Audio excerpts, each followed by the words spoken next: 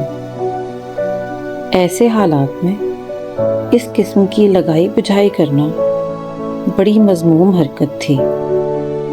اگر مسٹر غلام محمد کو واقعی ایسی کوئی شکایت تھی تو ان کا فرض تھا کہ اس بات کو کابینہ میں اٹھاتے۔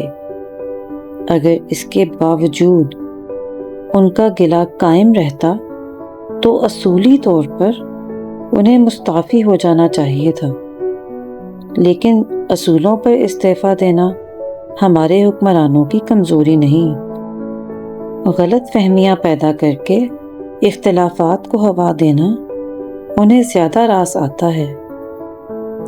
یہ واقعہ ایک طرف تو مسٹر غلام محمد کے ان ذاتی رجحانات کی غمازی کرتا ہے جنہوں نے آگے چل کر ملک کے کاروبار میں کئی اور گل کھلانے تھے، دوسری طرف اس سے یہ بھی عیاں ہو جاتا ہے کہ پاکستان کی زندگی کے پہلے سال ہی سے مرکزی کابینہ میں ایسے عناصر نے سر اٹھا لیا تھا جو وزیر اعظم کے خلاف ریشہ دوانیوں میں مصروف عمل تھے۔ قائد اعظم کی وفات کے بعد محترمہ مس فاطمہ جناح اور حکومت کے درمیان سرد مہری کا غبار چھایا رہا۔ قائد کی 2 برسیاں آئیں اور گزر گئیں۔ دونوں بار مس جناح نے برسی کے موقع پر قوم سے خطاب کرنے سے انکار کر دیا۔ ان کی شرط تھی کہ براڈ کاسٹ کرنے سے پہلے وہ اپنی تقریر کا متن کسی کو نہیں دکھائیں گے۔ حکومت یہ شرط ماننے پر آمادہ نہ تھی۔ غالباً اسے خوف تھا کہ نہ جانے مس جناح اپنی تقریر میں حکومت پر کیا کچھ تنقید کر جائیں گی۔ آخر خدا خدا کر کے قائد اعظم کی 3ری برسی پر یہ قرار پایا کہ محترمہ فاطمہ جناح اپنی تقریر پہلے سے سینسر کرائے بغیر ریڈیو سے براہ راست نشر کر سکتی ہیں۔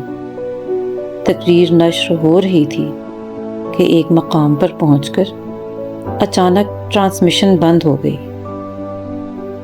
کچھ لمحے ٹرانسمیشن بند رہی، اس کے بعد خود بخود جاری ہو گئی۔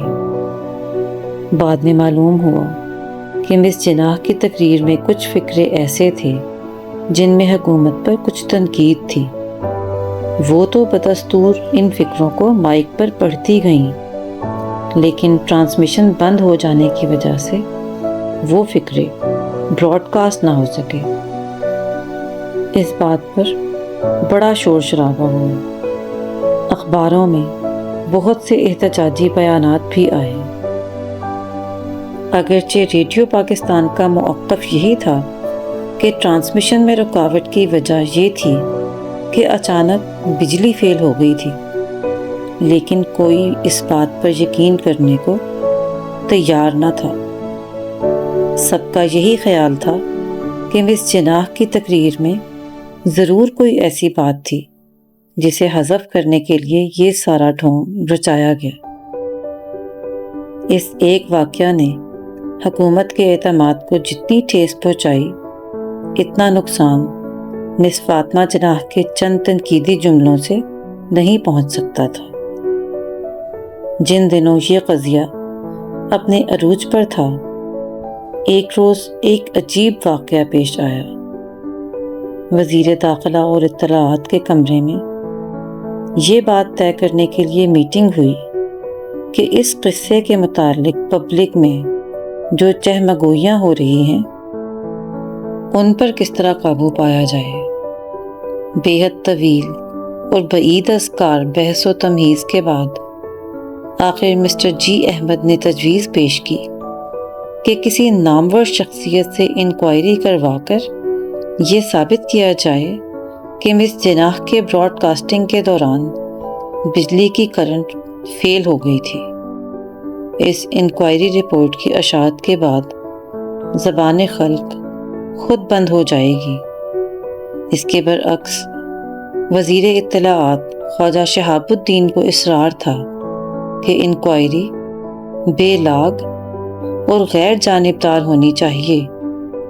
اگر یہ ثابت ہو کہ بجلی فیل نہیں ہوئی تو اس بات کا بھی برملا اعتراف کرنا ضروری ہے تاکہ پبلک کے ذہن میں مزید بدگمانیاں پیدا نہ ہوں۔ سیکریٹری اور وزیر کے درمیان اس بحث کی تلخ کلامی نے بڑا طول کھینچا۔ ایسا معلوم ہوتا تھا کہ خواجہ صاحب بھی یہی سمجھتے تھے کہ بجلی فیل نہیں ہوئی، اور اب وہ اس بات کو کھلم کھلا منظر عام پر لانے کے لیے بے تاب تھے۔ وزیر اعظم لیاقت علی خان کی حکومت کے لیے وہ اس قسم کی پریشانیاں اور مشکلات کیوں پیدا کرنا چاہتے تھے؟ شاید اس کی وجہ یہ ہو کہ ان دنوں یہ افواہ گرم تھی کہ وزیر اعظم انہیں مرکزی کابینہ سے سبکدوش کر کے مشرقی بنگال بھیجنا چاہتے ہیں۔ ان دنوں مرکزی کابینہ سے علیحدگی کی تلوار خواجہ صاحب کے علاوہ اور بھی کئی سروں پر لٹک رہی تھی۔ وزیر خزانہ ملک غلام محمد پر فالج کا حملہ ہو چکا تھا۔ خرابی صحت کی بنا پر کابینہ سے ان کی رخصتی متوقع تھی۔ نواب مشتاق احمد گرمانی آزاد کشمیر کی سیاست میں پیج در پیج الجھنیں ڈال کر کشمیری لیڈروں کو آپس میں دست و گریباں کرانے کا گل کھلا چکے تھے۔ اب وزارت امور کشمیر میں کشمیر تو غائب ہو چکا تھا، فقط امور ہی امور باقی رہ گئے تھے۔ کچھ گفتنی کچھ ناگفتنی، چنانچہ افواہ گرم تھی کہ ان قریب گرمانی صاحب بھی کابینہ سے چھٹی کرنے والے ہیں۔ یہ حضرات تو کیبنٹ سے نکالے جانے کے خوف میں مبتلا تھے، لیکن ایک حضرت ایسے بھی تھے جو کابینہ میں شامل کیے جانے پر برہم و آزردہ مشہور تھے۔ ان کا نام نامی خان عبد القیوم خان تھا۔ صوبہ سرحد کے وزیر اعلیٰ کے طور پر وہ فرنٹیئر کے مرد آہن کہلاتے تھے۔ وہاں سے اٹھا کر جب انہیں مرکزی کابینہ میں ڈالا گیا تو انتظامی اور عاملانہ امور کے علاوہ وہ اپنی سیاسی اساس سے بھی دور ہو گئے۔ یوں بھی ایک طاقتور وزیر اعلیٰ کا ٹھاٹ پاٹ کچھ اور ہی ہوتا ہے، اور اس کے مقابلے میں مرکز کی وزارت چیزیں دیگر۔ اس لیے عام اطلاع یہی تھی کہ وہ اپنی اس ترقی سے چنداں خوش نہیں تھے۔ اس قسم کی افواہوں، قیاس آرائیوں اور خبر تراشیوں کی گرم بازاری اپنے عروج پر تھی کہ یکایک آں قدح بشکست و آں ساقی نماند 16 اکتوبر 1951 کی شام 4:06 پر راولپنڈی کے جلسہ عام میں ایک گولی چلی اور اس نے پاکستان کی قیادت کو سیاست کی شاہراہ سے موڑ کر موقع پرستی، ابن الوقتی، زمانہ سازی، طالع آزمائی اور مہم جوئی کے ایسے کارزار میں ڈال دیا جہاں ذاتی خواہشات قومی ضرورت اور ذاتی مفاد قومی مفاد کے مترادفات بنتے چلے گئے۔ قائد ملت لیاقت علی خان نے جام شہادت نوش کر کے تب و تاب جاویدانہ کا صلہ پایا۔ جلسہ گاہ میں راولپنڈی کے سپرنٹینڈنٹ پولیس نجف خان نے اپنے سپاہیوں کو للکار کر حکم دیا کہ گولی چلانے والے قاتل کو فوراً مار ڈالو۔ سید اکبر بھی گولی کا نشانہ بن کر وہیں ڈھیر ہو گیا۔ اس کے ساتھ ہی وہ راز بھی دفن ہو گیا کہ وہ راولپنڈی کیوں آیا۔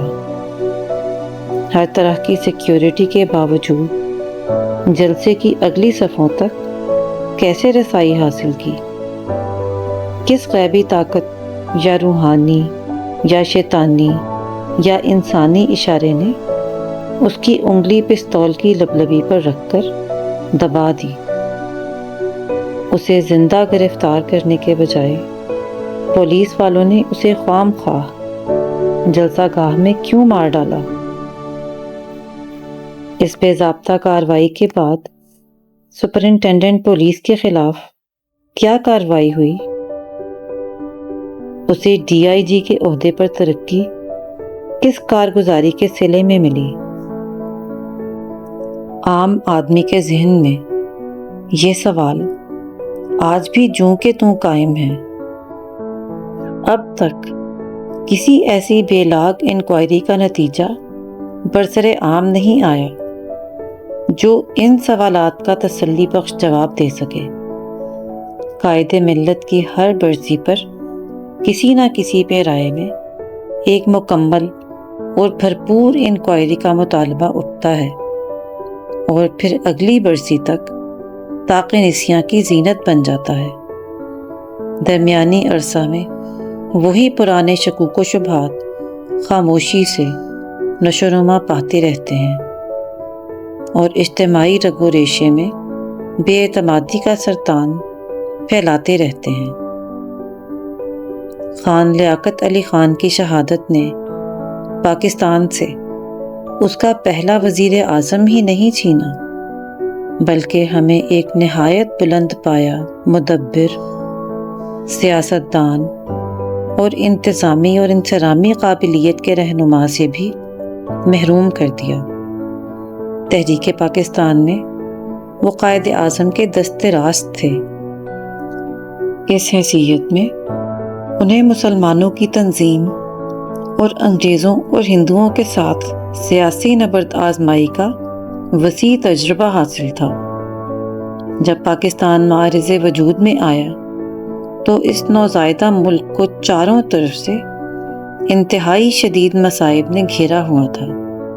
ایک نئی حکومت کے قیام، مسلح افواج کی تنظیم نو، لاکھوں مہاجرین کی آباد کاری، بھارت کی ریشہ دوانیوں کی وجہ سے وسائل کا فقدان اور پھر کشمیر کی جنگ آزادی کا آغاز۔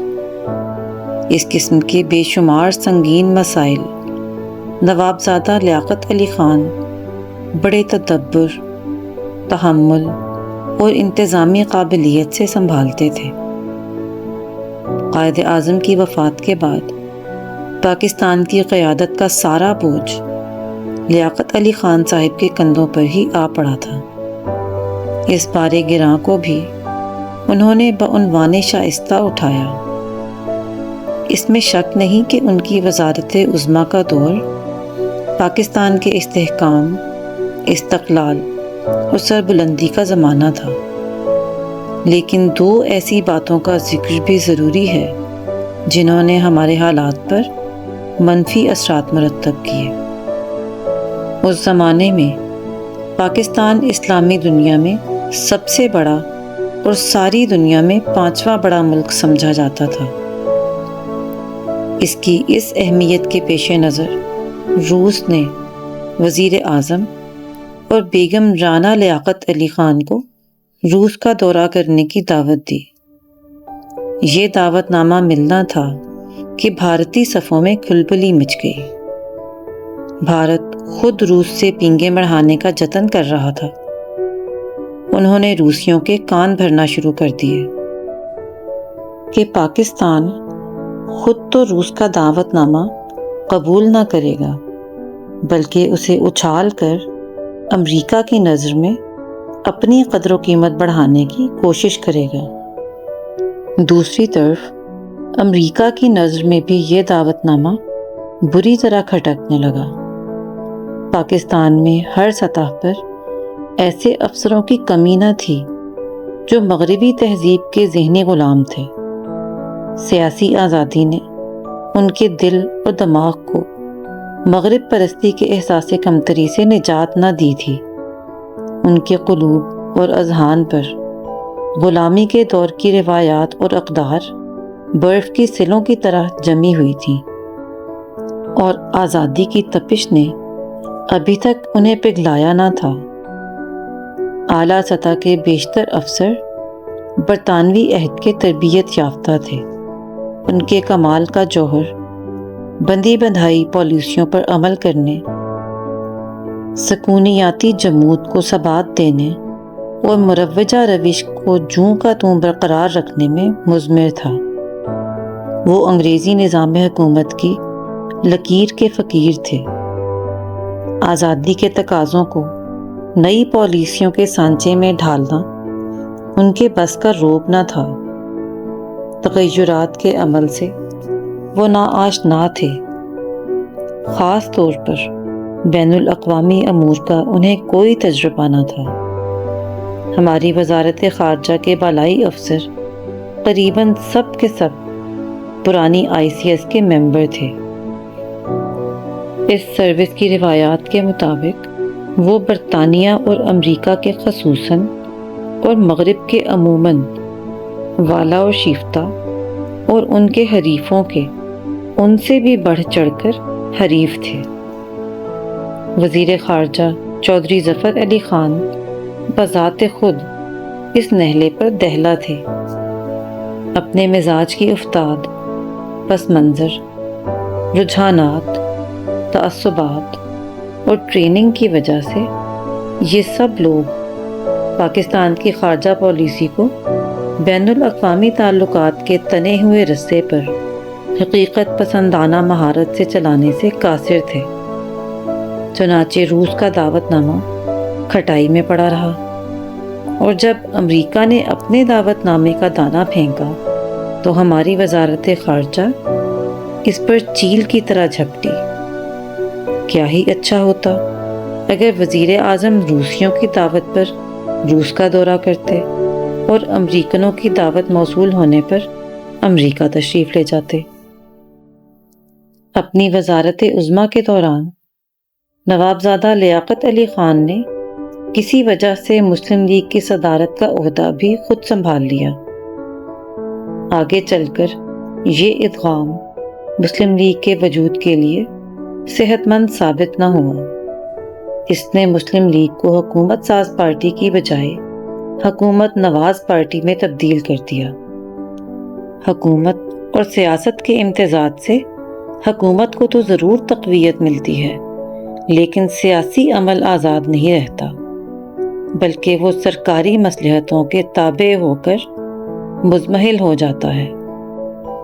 رفتہ رفتہ اس میں حکومت کی سرپرستی کے بغیر فعال رہنے کی صلاحیت سلب ہونے لگتی ہے، اور حزب مخالف کے طور پر سیاسی کردار ادا کرنے کی قوت ماند پڑ جاتی ہے۔